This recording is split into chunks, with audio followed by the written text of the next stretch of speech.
Hi, I'm Brett from Metropole. Well, demand for housing has skyrocketed in Brisbane, and I'm not talking about buying, I'm talking about renting. Greater Brisbane is in the middle of a rental crisis, the likes of which you've not seen for quite some time.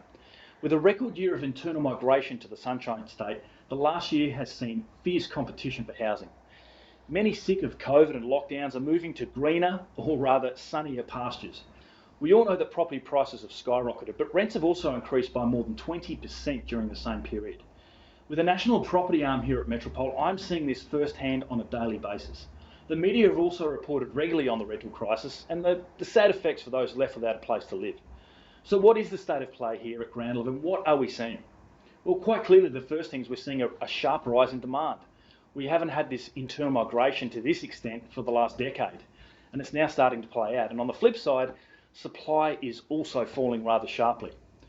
The 5-year average for this time of year is generally around 16,000 properties being leased or advertised for rent, and that's actually down almost 50% to just over 8,000.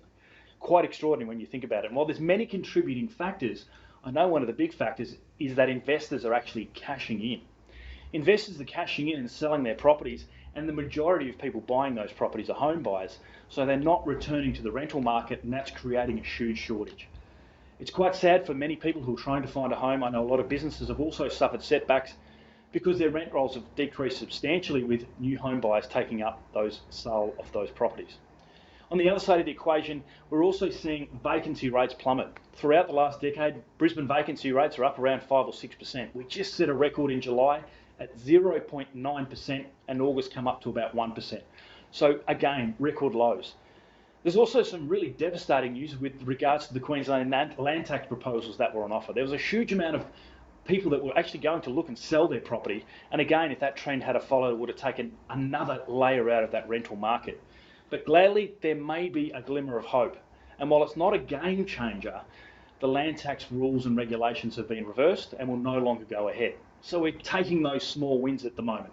That's great from an investment perspective and also from a tenancy perspective, with many expected to pass on some of those costs. The poor old investor does get chastised at times for being greedy and selfish, but with a lack of support, a lack of vision, and a lack of game-changing policy to change this, investors are the only people who are actually providing housing for our community. There's no real long-term structural changes on offer, and it's quite short-sighted from the government. So who knows what the answer may be, but I understand that this is not going to go away anytime soon. As long as there's record number of demand and people keep moving to Brisbane, we need to find a way to increase that supply, or there's going to be some serious changes and some serious challenges ahead. Thanks for watching.